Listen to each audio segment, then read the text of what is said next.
Okay, it's 12:01. Welcome everyone. I'm going to get started here. Let me go ahead and mute everyone. Okay. So, welcome. It's Monday. Sorry I missed Friday. I was just running late at the doctor's office and just was not in a good place to do it. So I really appreciate Delilah firing up one of the old recordings and hope that worked out. So today's Monday, so I was thinking of doing a mindfulness practice.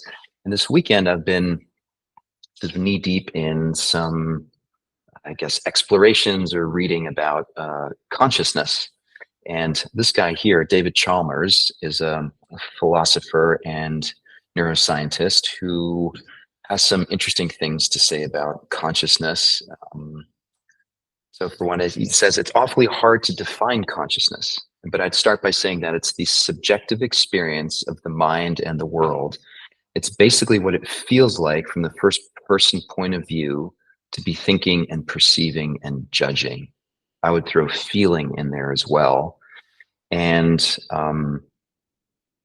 so I thought, for example, I have a beautiful dog at home, and he's clearly conscious, right? So I look at this puppy here, and when they look at you with those cute eyes and the way they behave, there's clearly a sense, a palpable sense that there is an awareness on their part. It may not be sort of irrational cognition, in the same way that we humans have, but there is a sense that they know what it's like to be. They're having a subjective experience of what it's like to be the dog waiting for food, wanting to go outside, doing sort of, there's a level of engagement there that would indicate some level of consciousness. I don't know about this caterpillar. Like, does a caterpillar know what it's like to be a caterpillar, or have an internal sense of self? And then lastly, you get to this, like an inanimate object, like a big rock. Do rocks have consciousness? And so the term that Chalmers came up with is, he calls this the hard problem of consciousness. And what he's referring to is this idea that, what distinguishes us from the dog, from the caterpillar, from the rock, on some level is the sort of what is our makeup. Like the atoms and the molecules and the cells and how they're organized. And there's something that seems to happen when they're organized in a way that we then look at and say, oh, that's a human being, where we say, yeah, we have a pretty good sense that this being has this thing called consciousness. But as you change or alter the configuration of how those atoms or cells are organized, you get to a point where you're looking at a rock saying, I don't know if a rock has consciousness. Probably not. So there's something magical that happens when things are arranged in a certain way that produces this magical experience that we call consciousness. And that's in essence what we're doing when we get ourselves into the present moment and we take a step back and we begin to just see things as they are in the present moment. Really what we're doing is we're tapping into this subjective experience that we call consciousness. And then we realize that all thoughts, all emotions, all memories, everything that we ultimately experience, it plays itself out on this tapestry of consciousness. And part of the challenge that we have is when we forget that, we start believing that those thoughts and those emotions and those memories, that they're all real, and that they constitute, our sense of reality, rather than realizing that they're just phenomena, as we call them, that are sort of appearing on this tapestry. And there's something very freeing about realizing that. So another great two metaphors here that I think are really helpful. So imagine consciousness is like the sky, and then thoughts, emotions, all subjective experiences that we have are like different configurations of clouds, and they're just passing by. They all take their own time. They come out of seemingly nowhere, and they pass through our consciousness, and then they disappear again. And as long as we don't get confused by the sky and the clouds in the sky, we're mostly okay. So that's part of the challenge. The other way of thinking about this is like, if there's a storm raging up above in the Pacific Ocean and you're bobbing around on the surface, it can feel really, really turbulent. And, so again, thoughts, emotions coming and going, bouncing us around.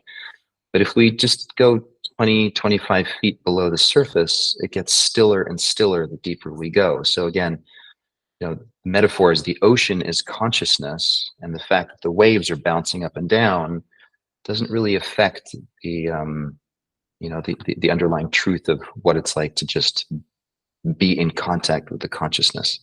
Okay, so enough words. Let's try to practice this. Let's start by closing our eyes and begin by setting the intention to drop into the present moment. So right here, right now, just sitting, being still.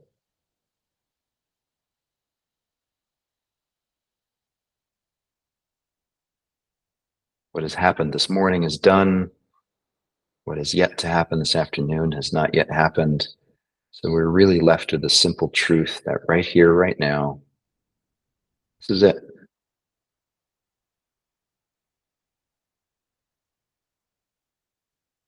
And with your eyes closed, see if you can stare into the darkness that is your closed eyes.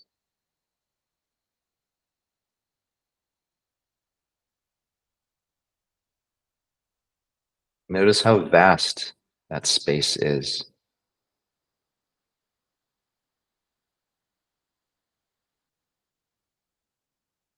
There's no real sense of up or down or far back or in front. With eyes closed, there's just this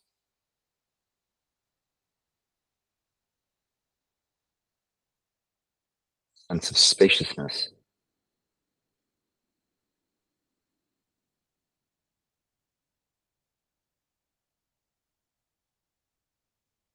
And most likely, you'll realize that it's actually not completely dark.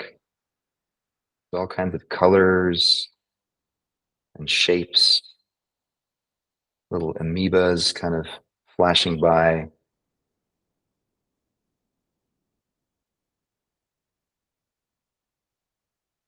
Again, a good metaphor for thoughts, sensations, feelings, memories. These are all fleeting phenomena that pass through this expansive state of our consciousness.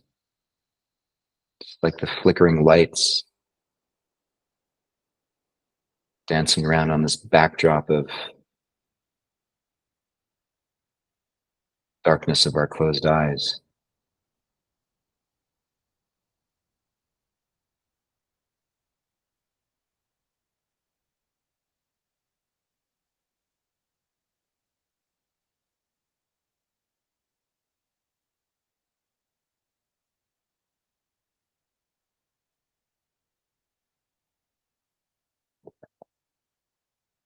And so, a couple things to point out here.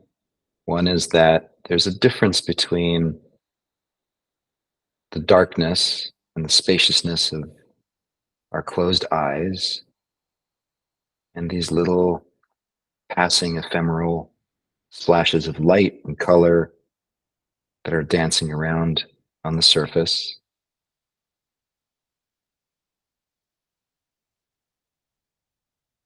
Occupy different space.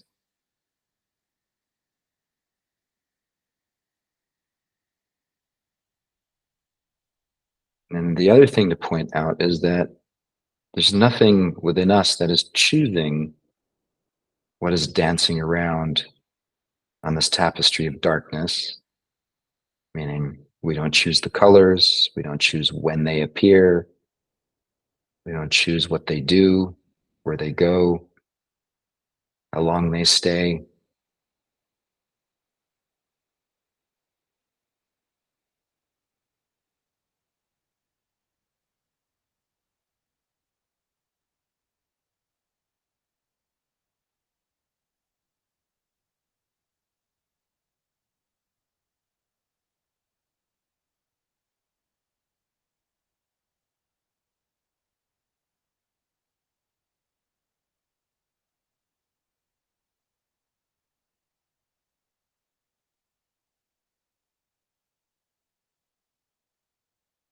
And there's something very personal and very tangible about the subjective experience of noticing this all happening right here, right now.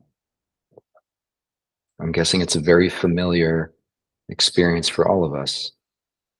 Meaning, I know what it's like to be me and to be bearing witness to these things happening in my consciousness.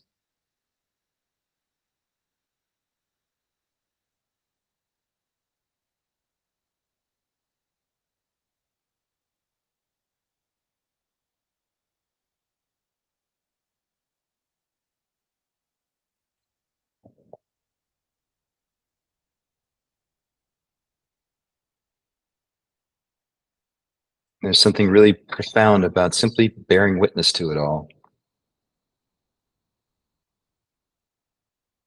We don't have to actually try to change any of the flickering lights.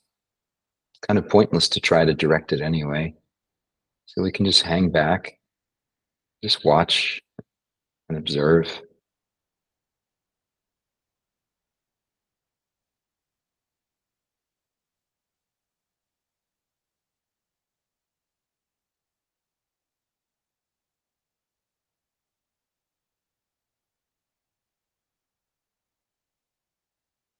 I think of this as almost like the most foundational mindfulness practice that I can think of. It's simply noticing that everything that appears in our mind happens on its own.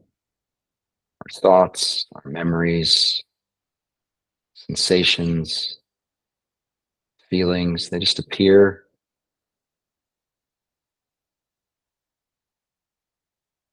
stimulate something in us, and then they move on.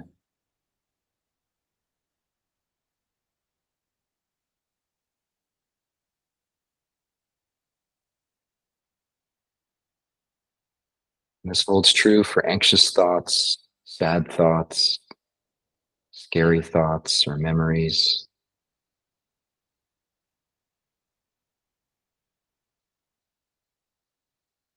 Experiences that if we're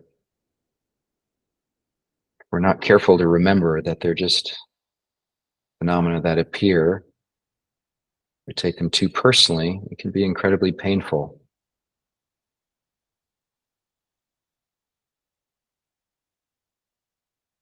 So spending some time distinguishing between those thoughts and their content, and then remembering that we're actually the tapestry upon which they appear, we get to choose whether or not we pursue them or hold on to them, engage with them, whether we just let them pass by.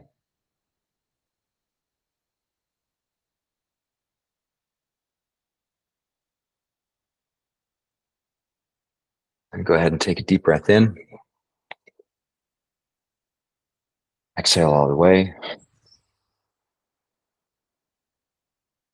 out, and then hold for 5, 4, 3, 2, 1, and deep inhale.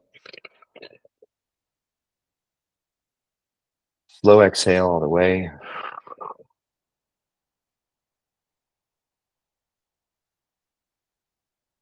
Hold. 5, 4, 3, 2, 1. Go ahead and open your eyes. Let your body breathe on its own. I hope this wasn't too esoteric or out there. Yeah, I was just looking for another way or a new way to tap into this experience of mindfulness. So hope that was helpful and hope to see you tomorrow. Have a great day, everyone. I'll stick around for a few more minutes if anyone wants to chat.